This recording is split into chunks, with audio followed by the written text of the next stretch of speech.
रेमजेल की कहानी बहुत समय पहले की बात है। यूरोप महाद्वीप के जर्मनी देश में एक पति पत्नी रहा करते। दोनों का एक दूसरे के सिवा कोई और ना था। विवाह के कई वर्षों उपरांत भी उनकी कोई संतान नहीं हुई। समय इस प्रकार से गुजर रहा था कि अचानक एक दिन स्त्री को अपनी कोख में संतान की अनुभूति हुई और गर्भावस्था के दौरान उसको कुछ इस प्रकार महसूस हुआ कि उसको रेमजेल नामक साग खानी चाहिए। आसपास वह साग कहीं भी उपलब्ध नहीं थी।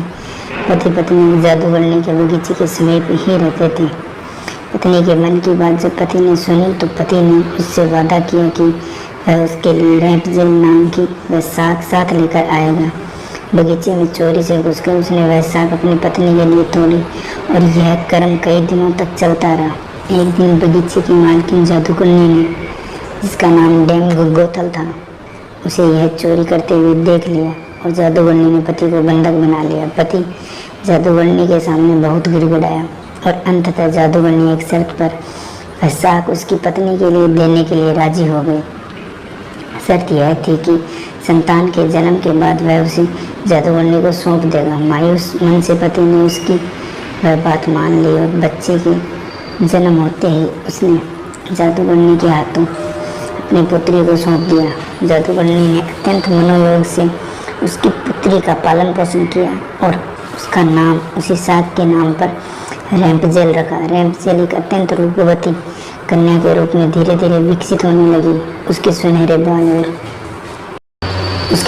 बाल और अद्वितीय रूप की चर्चा आसपास की जगहों पर धीमे धीमे फैलने लगी। कन्या के 12 वर्ष के होते ही जादूगरनी डेम गोथल ने उसको एक ऐसी मीनार में कैद किया जिसमें ना तो कोई दरवाज़ा था और ना चढ़ने के लिए कोई सीढ़ी।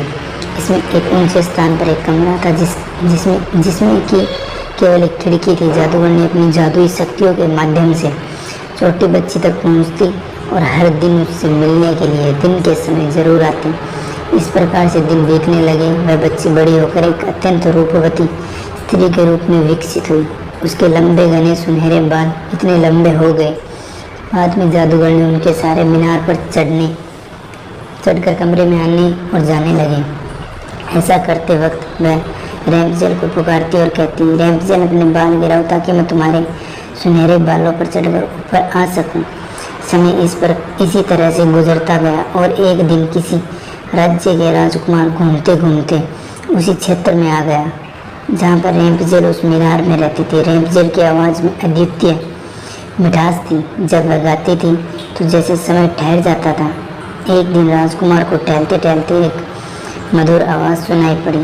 वह आवाज़ कहाँ से आ रही थी यह जानने के लिए जब राजकुमार मीनार के पास गया तो उसे दिखाई पड़ा कि एक ऊंची मीनार के ऊपर कमरे में एक सुंदर रूपवती स्त्री रहती है। उसकी इस मीठी आवाज़ को सुनकर राजकुमार उसकी तरफ अत्यंत आकर्षित हुआ और वह अपनी उत्सुकता पर काबू नहीं रख सका। उसने मन में ठान लिया कि वह इस बंद मीनार में रहने वाली स्त्री जिसकी आवाज़ इतनी मधुर है के विषय में जान कर रहेगा।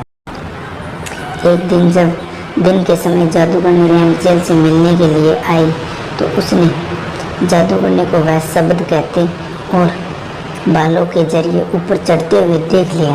राजकुमार ने इसी प्रकार जब रात के समय रेमजेल को पुकारा तो उसने उसे आने के लिए मीनार के सहारे अपने बालों को लटका दिया। राजकुमार ऊपर जाकर रेमजेल से मिला। रेमजेल और राजकुमार एक दूसरे से प्रेम करने लगे थे। दोनों ने मिलते ही एक दूसरे को पसंद कर लिया था और वह एक दूसरे के लिए अतरंग सहचर बन गए। अतः राजकुमार ने रेमजेल के सामने विवाह का प्रस्ताव रखा।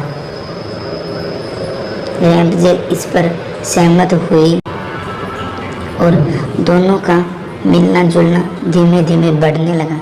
जादूगरनी डेम गोथल रोज दिन के समय रेमजेल को मिलने के लिए आया करती थी। राजकुमार और रेमजेल ने मिलकर एक योजना बनाई कि राजकुमार द्वारा दिए गए रेशम से रेमजेल एक सीढ़ी बनाएगी जिससे कि वह दोनों उस जगह से भाग सकें। रेमजेल की मूर्खता के कारण जादूगर ने डैम गोथल को राजकुमार के रैप जेल के पास आने और उसकी गर्भवती होने का पता चल गया। जादूगर ने डैम गोथल ने रैप जेल को मीनार से बाहर निकाल दिया और जंगली जानवरों के बीच से जंगल में विचरने को अकेला छोड़ दिया।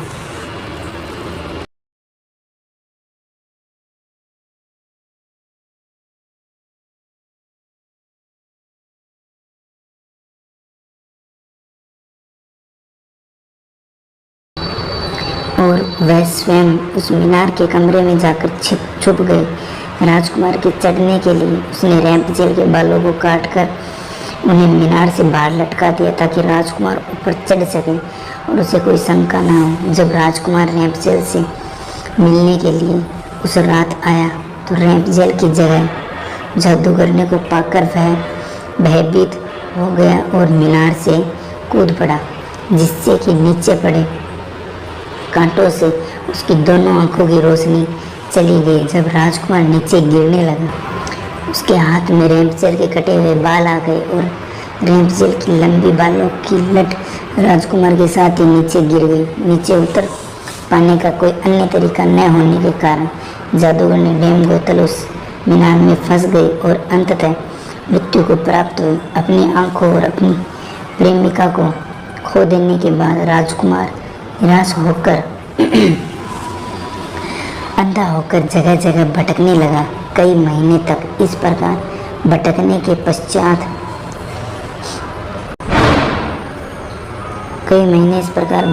पश्चात वह उस क्षेत्र में जा पहुंचा जहां पर रैंप जेल बस चुकी थी। उधर रैंप जेल ने जुड़वा बच्चों को जन्म दिया, जिनमें एक बेटी और एक बेटा हुआ।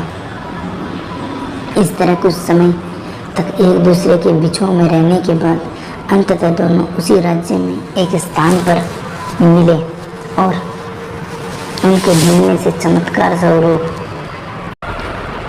राजकुमार की दृष्टि वापस आ गई और रैंप जेल को लंबे सुनहरे बाल उसके वापस मिल गए और दोनों हंसी खुशी अपने जीवन में साथ बिताने लगे। जय हिंद।